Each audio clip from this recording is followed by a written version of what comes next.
Shalom anak muda, saudara-saudara yang diberkati Tuhan. Kembali lagi kita mendengarkan kebenaran firman Tuhan hari ini.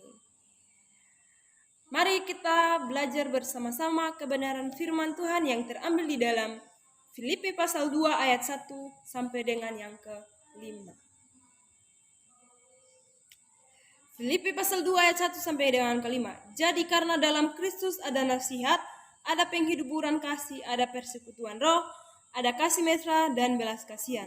Karena itu sempurnakanlah sukacitaku dengan ini. Hendaklah kamu sehati, sepikir dalam satu kasih, satu jiwa, satu tujuan, dengan tidak mencari kepentingan sendiri atau pujian yang sia-sia. Sebaliknya, hendaklah dengan rendah hati yang seorang menganggap yang lain lebih utama daripada diri sendiri. Dan janganlah tiap-tiap orang memperhatikan kepentingannya sendiri, tetapi kepentingan orang lain juga. Dalam kamu dalam hidup bersama menaruh pikiran dan perasaan yang terdapat juga dalam Kristus Yesus. Jadi tema kita pada hari ini adalah rendah hati seperti Kristus. Nah, Bapak Ibu saudara-saudari yang diberkati Tuhan, rendah hati artinya kasih, ada kasih dalam pribadi kita. Ada belas kasihan, saling mengasihi, tidak sombong, hidup damai dan sukacita.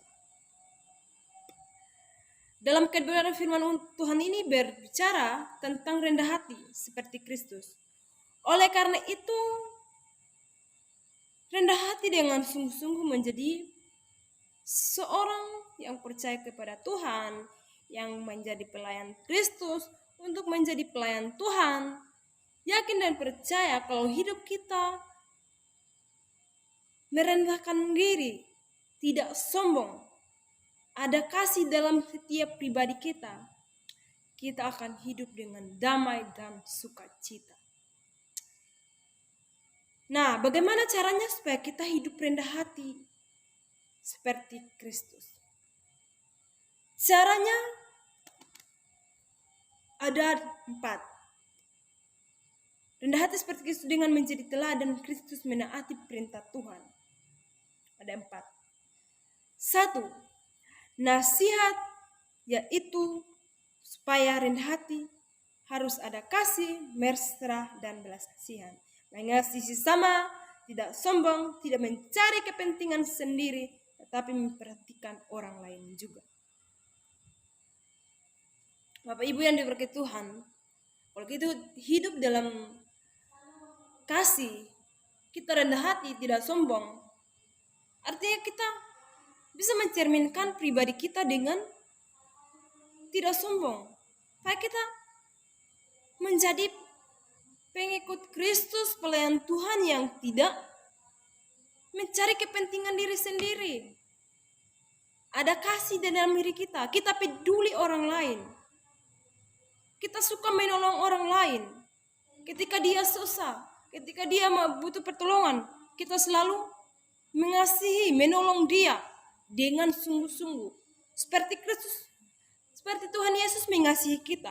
Tuhan Yesus tidak pernah meninggalkan kita. Dia setia menolong kita. Walaupun kita sering kali mengecewakan Tuhan, walaupun sering kali kita sering berbuat dosa, banyak sekali.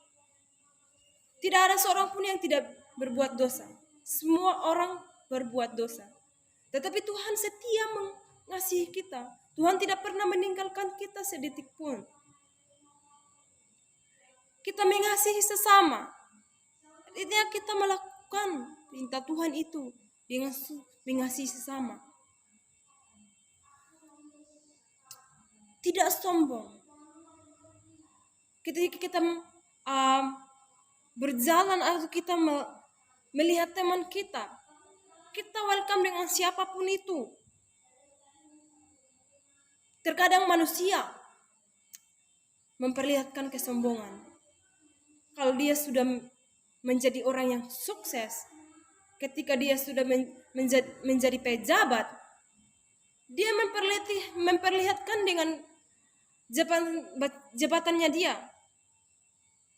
Dia melihat kita seolah-olah kayak melihat dia tidak menghargai sekali sama kita. Kalau dia sudah menjadi pejabat tinggi, mana dia toya sama kita. Tetapi bagaimana firman Tuhan ini mengajarkan kita supaya kita tidak boleh sombong. Kita menjadi rendah hati seperti Kristus. Kita menghargai sesama. Tidak mencari kepentingan sendiri. Mari kita peduli dengan orang-orang yang butuh pertolongan Tuhan, yang lagi kesusahan, menderita. Kita ada rasa belas kasihan. Terkadang ada orang juga yang melihat orang susah, kadang dia hanya tertawa, dia tidak bantu. Dia bilang, persetan, dia kan urusan sendiri, hidup-hidupnya dia. Buat apa saya tukang membantu dia? Tak bisa peduli. Terkadang orang begini, orang membantu supaya dapat imbalannya. Seumpamanya begitu. Tapi firman Tuhan ini mengajarkan kita bagaimana kita menghargai, menjadi rendah hati seperti Kristus. Supaya kita tidak sombong. Supaya kita peduli orang dengan kasih, dengan sungguh-sungguh. Tidak dengan kita minta imbalan baru kita membantu kepada orang lain. Itulah menjadi bagaimana supaya kita menjadi anak muda, menjadi anak Tuhan, menjadi pengikut Kristus untuk menaati perintah Tuhan. Seperti di sini dikatakan di ayat 1, ada kasih, ada mesra belas kasihan. Karena itu sempurnakan sukacita dengan ini. Hendak kamu sehati, sepikir dengan satu kasih, satu jiwa, satu tujuan, dan tidak mencari kepentingan sendiri atau pujian yang sia-sia. Kita melakukan itu dengan kebaikan, dengan satu tujuan, tidak mementingkan diri sendiri atau mencari pujian. Kalau kita baik, kita mencari pujian dari orang. Kalau saya bantu orang supaya dilihat orang, tidak, bukan seperti itu. Tetapi Tuhan berbicara di sini supaya kita jangan mementingkan diri sendiri kita atau pujian-pujian yang sia-sia. Tapi supaya kita merendah hati seperti Kristus. Itulah yang menyenangkan buat Tuhan. Jadi Bapak Ibu yang diberkati Tuhan, marilah kita melakukan ini. Sebagai anak muda Kristen, sebagai pengikut Kristus, pelayan Tuhan, menjalankan apa yang menjadi perintah Tuhan di dalam setiap kehidupan kita, melakukan ini dengan rendah hati, tidak menjadi sombong, tidak mencari kepentingan sendiri, tidak mencari pujian-pujian supaya dilihat orang, tapi kita melakukan hanya untuk mempermuliakan nama Tuhan. Amin buat kebenaran firman Tuhan. God bless you.